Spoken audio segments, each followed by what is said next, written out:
Apparently, American kids are more interested in becoming vloggers than they are in becoming astronauts. And this is shocking because this has not always been the case. Usually the astronauts win out. This was in the news a couple of years ago, but I've been hearing whispers of the conversation being brought back up again. So of course I want to talk about it. Miss, I want to be a doctor when I grow up. My son Nate has always wanted to be a YouTuber. So my daughter wants to be a YouTuber. I bet you wouldn't believe how many students want to be social media influencers when they grow up. Now, is the idealization of content creation as a career a reflection of our values of fame, clout, a life of ease? Or is it really not that big of a deal because they're just kids and what do kids know? Hi, I'm Ashara and I make videos at the intersection of sociology, psychology, technology, and media. And today I want to talk about how the kids don't really want to be scientists anymore. Are we in trouble?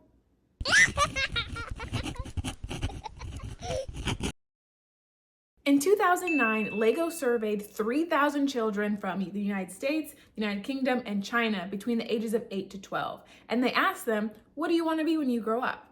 Almost a third of the kids in the survey said they wanted to be a YouTuber when they grew up, while 11% said that they wanted to be an astronaut. It's important to note, though, that responses did vary by country. So over half of the kids who were from China said that they wanted to be an astronaut. So being an astronaut was still the most popular career choice for Chinese kids. But for kids from the United States, it was a bit different.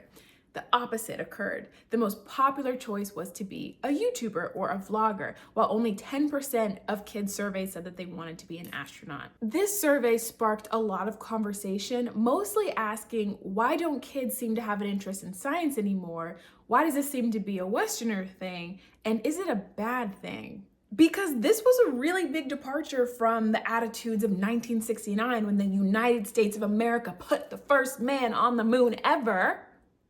We did it, Joe. We did it, Joe. Interest in space used to be booming, and now it seems like it's fizzling out. Why? Did you know that you can go to summer camp to hone your content creation skills? I'm being serious. It's a real thing. I'm sure we've all heard of camp, where kids go over the summer to roast marshmallows and do fun activities and do arts and crafts and stuff. And then we've also heard of science camp, where kids go to learn about the stars and astronomy and learn how to conduct experiments. Well, now there's influencer camp.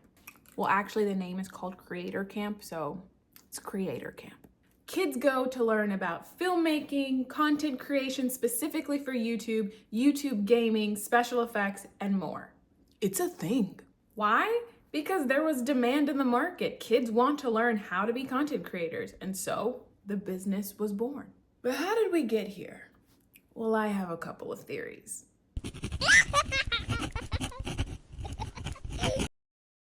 I will say I do understand the draw of wanting to make a living off of content creation. I mean, I'm making a video right now.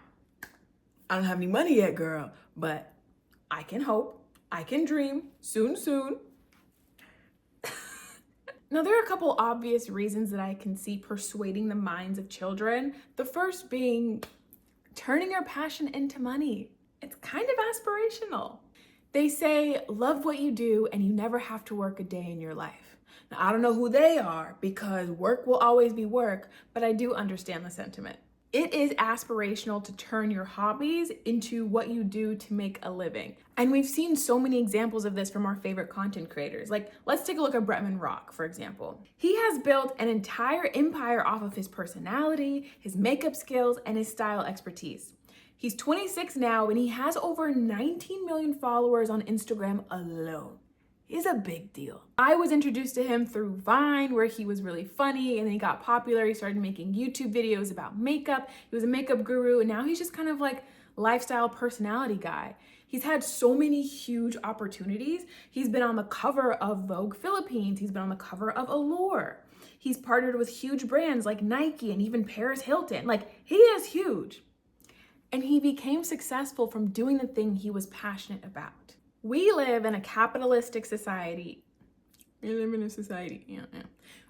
in a capitalistic society that prioritizes product, money, productivity, profit over everything. So in a world or in a country where we're spending over 40 plus hours a week, at work and even more time commuting to work, thinking about work, preparing for work, it makes sense that you want to do the thing that makes you happy for work. You want to enjoy it at least a little bit because it's kind of what takes up your whole life. So I can see why it's attractive to people. Secondly, content creation can be very lucrative, to say the least. Earlier this year, a TikToker by the name of Brand Flakes came forward about how much money he made in 2024. It was a lot.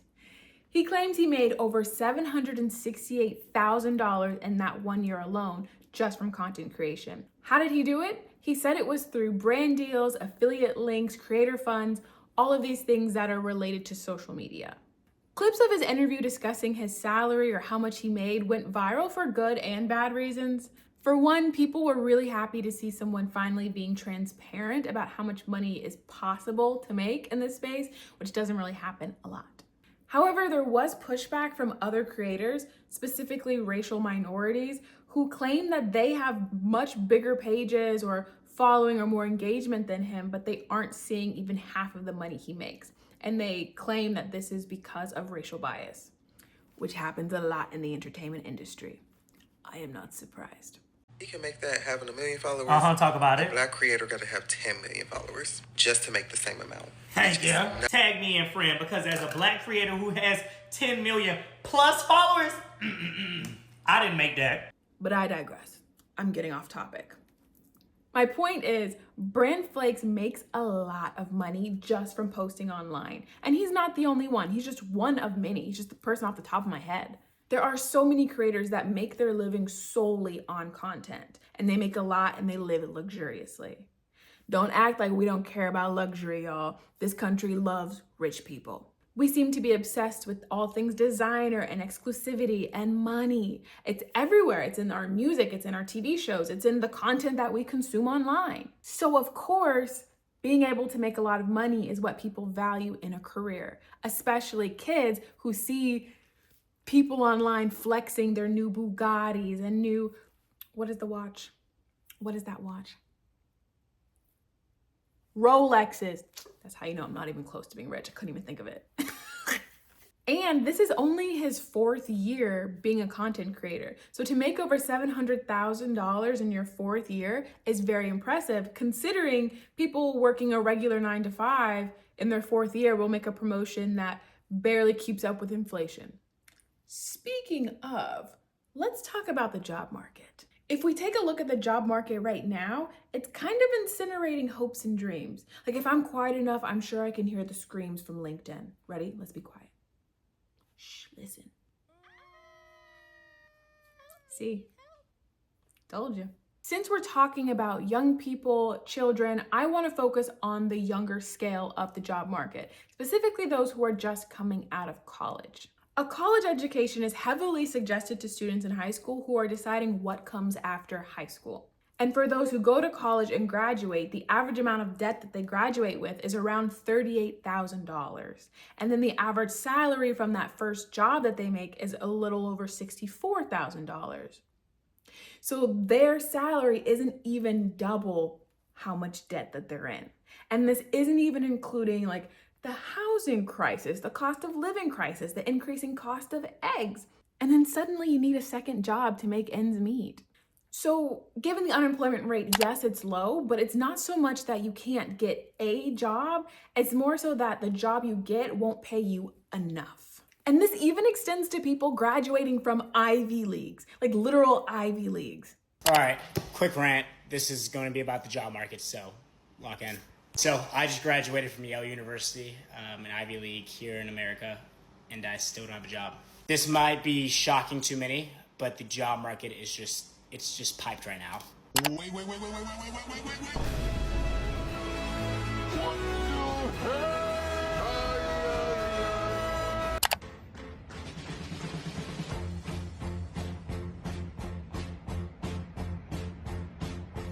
And if it's difficult for them, imagine someone graduating not from an Ivy League. And all of this makes content creation seem more appealing because you don't have to sink potentially hundreds of thousands of dollars into an education to become a content creator. You can just start at zero.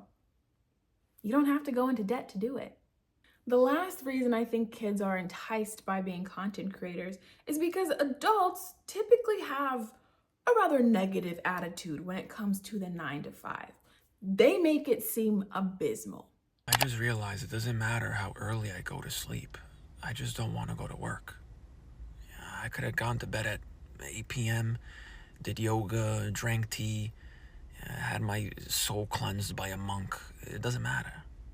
When that alarm hits, I'm still waking up like I just got hit by a tranquilizer dart. I suddenly never felt so tired in my life.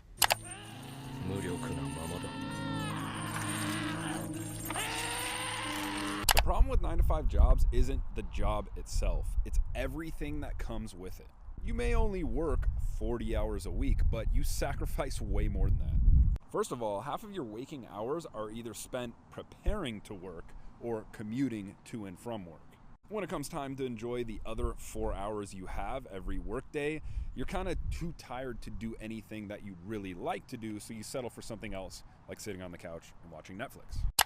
TikTok, I do not want to work in corporate America anymore. Like, I just want to go get a little retail job that I don't care about and just have enough money to pay the bills and do what I want. Like, I don't need to climb the ladder. Like, working in corporate is not it. We are constantly bombarded by messages that the 9 to 5 isn't that enjoyable, it's not fulfilling, you're just a cog in the machine. There's little room for creativity, work can feel too regimented, you can have a terrible boss who micromanages you. The amount of I hate my job memes and jokes and just videos I've seen online, it's mountainous. So why would kids want that? Now, I am not advocating for either side. I like to think I'm pretty neutral on this topic. Let's take a look at why kids not wanting to become astronauts could potentially be a problem.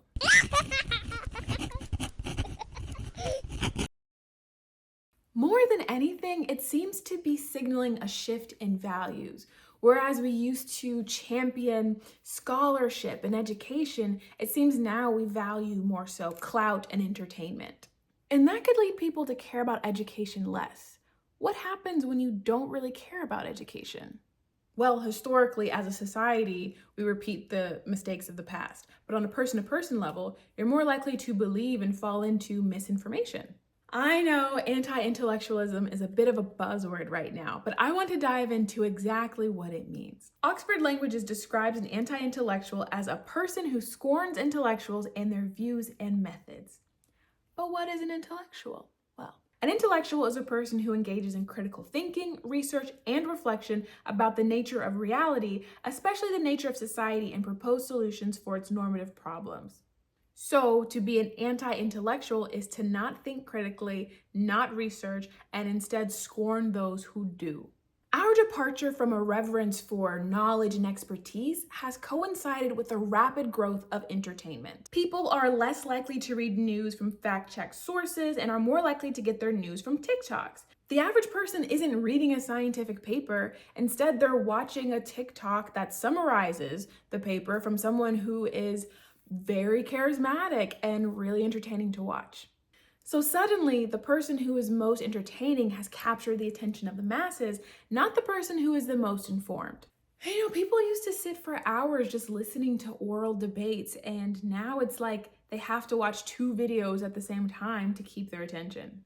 Content creators are not known for their intelligence, at least not primarily. And this is not a knock on content creators at all. This is just like a generalization. If I say to you, describe a content creator, the first adjective to come to mind is not going to be super smart. It's probably going to be entertaining. Some of the most popular pages feature dumb stunts or pranks or man on the street interviews or rage bait. It's not content that thinks critically about a topic, and it doesn't require the viewer to think critically either. So it kind of feels like we're getting a bit dumber. But who's to say that this Lego survey is a predictor of what jobs kids are actually going to have? When I was 8, I wanted to be a painter. And here I am, very much not a painter. So maybe let's take it with a bit of a grain of salt. But if American kids do shy away from being astronauts or STEM careers altogether, why would that be a bad thing? Well, to idealize science less could lead to a distrust of science altogether. I know that sounds like maybe a bit of a leap, but we've already seen it happen. Remember the COVID-19 vaccine? I know I'm talking about COVID, but not for very long. Please stay with me. Though vaccinations have proven to almost entirely eradicate diseases like polio, measles, mumps, rubella, there are people who don't believe in its efficacy. A big reason why people didn't want the COVID vaccine was because they rejected science authority. Do you remember Dr. Fauci? Dr. Anthony Fauci was the National Institute of Allergy and Infectious Diseases director for almost 40 years. And according to the NIAID's page, NIAID, just saying letters at this point. He oversaw an extensive research portfolio of basic and applied research to prevent, diagnose, and treat established infectious diseases such as HIV, AIDS, respiratory infections, diarrheal diseases, tuberculosis, and malaria, as well as emerging diseases such as Ebola, Zika, and COVID-19. He was the subject matter expert, the most knowledgeable person to handle the response to the COVID-19 pandemic. And yet so many people disagreed with him, just disagreed. Instead, they believed misinformation spread by very charismatic influencers online who did not have a background in immunology. Of course, the virus was heavily politicized, but that is a whole topic for a separate video. They chose to be entertained rather than to dedicate themselves to learning a bit of the science, because we don't really seem to be caring about science as much anymore, as a society, not just the kids. A lot of people chose entertainment over facts, and they even scorned those who had the facts, meaning they became anti-intellectuals. Our values as a country have shifted. We are known for guns, freedom, but primarily we're known for entertaining the whole world. We've got the biggest movie scene. Hollywood is gigantic, bigger than any other film industry. We lead the entire world when it comes to music, when it comes to dance, when it comes to culture. Maybe I'm a little bit biased, but American culture, American Black culture is really worldwide. And that's not necessarily a bad thing, but it has come hand in hand with a decrease in interest in science and a growing distrust of science. Now, I'm not saying kids wanting to be vloggers and YouTubers over being astronauts will single-handedly cause the downfall of American science. No. But it does reflect the growing negative attitudes Americans have towards science, and that is a bit alarming. And potentially, this is a predictor of where the country's headed as far as job opportunities go. I think a lot of people will quickly head into like the doomsday mindset of saying, oh, well, kids don't want to be astronauts anymore. Kids don't want to be scientists or doctors or firefighters, blah, blah, whatever. So then we're not going to have those things. That's not true. We will still have astronauts and people working in the sciences. They just won't be American. We just won't have as many American scientists or as many American astronauts. The world will keep turning. The United States is not at the center. I am not proposing a solution to this. I think it would have to be multi-pronged and extensive, and that's far above my pay grade. I understand how we got here, not super excited to be here, but hopefully we can reignite interest in space and science in general amongst the youth. Maybe we just like make some TikToks about it, about how being an astronaut is just so baller and you can dunk on people when you're a scientist. Maybe that'll get the kids riled up about it. That's what we need. Okay, well, that's pretty much all I have to say on the topic. Thank you so much for making it to the end of this video. Thank you for caring to finish the video. Please like, comment, subscribe, share, all the things. Leave a comment if you want to chat about it, because I would love to. Thank you so much for watching. Much love always, and I'll see you when I see you. Bye. Okay, this is like after the credits roll, like a PS in the note, right? I got a lot of comments about my background last time and everybody loved it. And they're like, oh my gosh, your plants are so cool. They weren't mine. They were my mother's. I was in my mother's house. This is my house, kind of. This is the background. Hopefully it meets your standards. It's to your liking. Secondly, I'm at 2,000 subscribers now, baby. Moving on up. Growing. Thank you so much for subscribing. Thank you so much for being here. And if you like my videos, please tell your friend and get them to subscribe too. That'd be cool. Okay, now I'm done. Bye.